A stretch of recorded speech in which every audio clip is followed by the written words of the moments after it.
exposing a deeper layer of this teaching of bhakti than is commonly understood among the devotees in the West.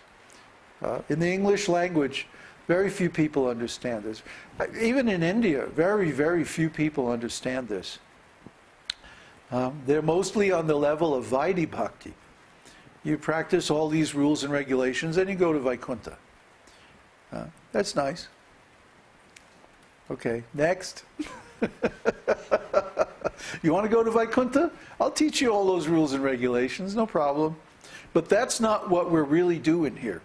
What we're really doing is we're going beyond the process of rules-based devotional service. And we're going to the level of ecstatic love, ecstatic devotional service, bhava and prema. We have to reach this level, or we cannot get to the ultimate goal of pure devotional service. The way Rupa Goswami uses the term, or ecstatic love. The way Rupa Goswami uses the terms, that means the ultimate goal. Uttama adhikari. There are three levels of devotional service. Kanishta adhikari means neophyte. Madhyam adhikari means intermediate. And Uttama adhikari means perfect, self-realized. And we know from reading histories of the great souls in India that they were all profoundly very different-minded people than we are. You could even say they were eccentric. You could even say they were a little mad.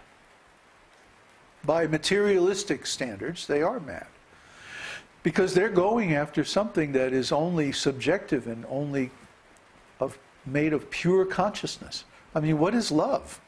Love is about as subtle a thing as that can exist. Love is pure consciousness. Has anybody ever been in love? Have you ever been in love? Do you know anybody that's been in love? Did you see them when they were in love? Or do you remember being in love and how it felt? It's like everything is beautiful, right? Until you discover that, actually your lover is a member of the NRA or something like that. So, I didn't mean well, never mind.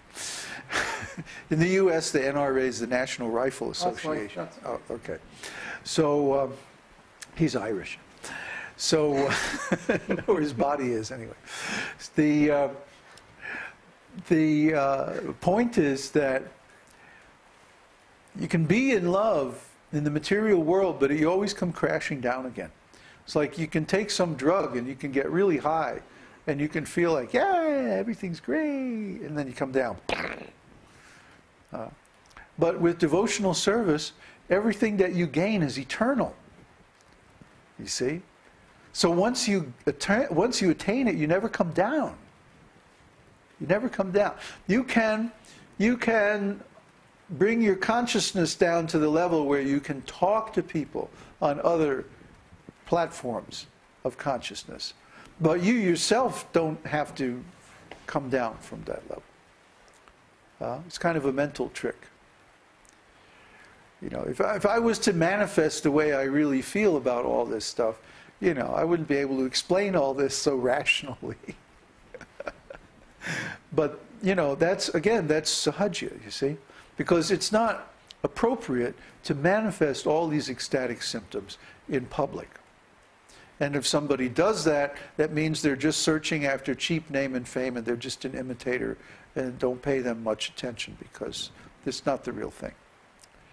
The real thing, just like when you get together with your beloved for enjoyment of loving pastimes, you don't go out in public, in the park or something. Well, they do here in Chile, but anyway, normal people,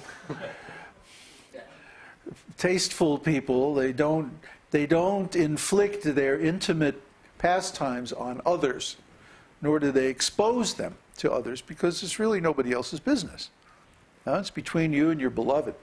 So, similarly, when one is in love with Krishna, he does not expose those intimate pastimes to others. They're private, they're confidential. They're not for public consumption. See, it's nobody else's business. Nobody else would understand anyway. See, I mean, Lord Chaitanya can do it because he's God and he can get away with anything. But even then, there were still many pastimes that he did not display in public. He displayed his kīrtan pastimes. But his pastimes of madness and like that were only manifested to very intimate devotees and disciples. And when he was out in public, he acted just like a perfectly ordinary sannyasi. See, and we follow that same principle. We don't believe in acting these things out in public, because it's just nobody's business. It's between the devotee and Krishna. It's intimate pastimes, and it's not for public consumption. So don't accept these so-called devotees that put on a big show, and then, oh yeah, this is so advanced, we can't explain anything because it's all leela and blah blah blah. No. If they really know, if they really realize, they can sit down and explain everything perfectly, logically, and consistently from the beginning to the end, just like we're doing. Just like Rupa Goswami is doing. Just like Prabhupada is doing. See? But the real question is, do you have the patience to sit through the entire explanation and understand everything properly, and then take the appropriate action?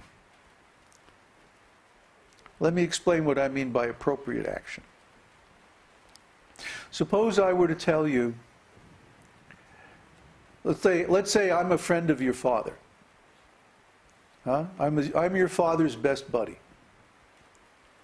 And one day your father passes away. And after the funeral and everybody is through grieving and everything, one day I come to you and I tell you confidentially, your dad told me that he buried a large amount of gold under the foundation of your house. And knowing him was probably in the northeast corner. Thought you might want to know that. And then I would go my merry way. Now, what are you going to do? Any ideas? Where's the Get the shovel, right? The shovel and the compass. That would be an appropriate reaction. Huh? I just told you, basically I gave you the information. It's not like I took you by the hand and I grabbed the shovel and I dug it out for you. But I gave you the information that would allow you to dig it out for yourself. Huh? So similarly, this is what we're doing here. I can't attain devotional service or pure love of Krishna for you. I can't give it to you.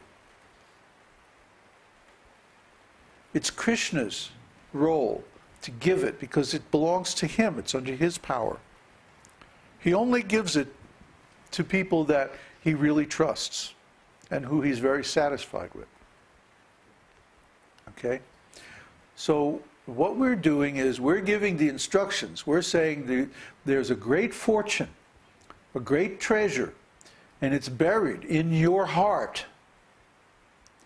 And you can dig it out by using these certain methods that change your consciousness. It's already there. It's waiting for you. It's your inheritance from your father, your spiritual father, God. If you really want this inheritance, here's what you have to do. And then we're giving so many subjects and so many processes and so many things you have to know to find it. It's a little more complicated than dig in the northeast corner, but you get the idea. This is why we're going over Nectar of Devotion. This is why we're going over Śrīmad-Bhāgavatam. This is the purpose of all these instructions. So, I think I explained everything. Huh?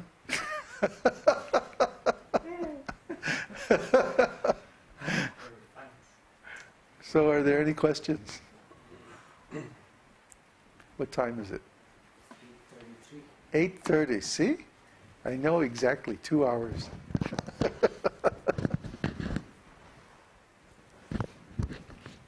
I'll be very surprised if there aren't any questions.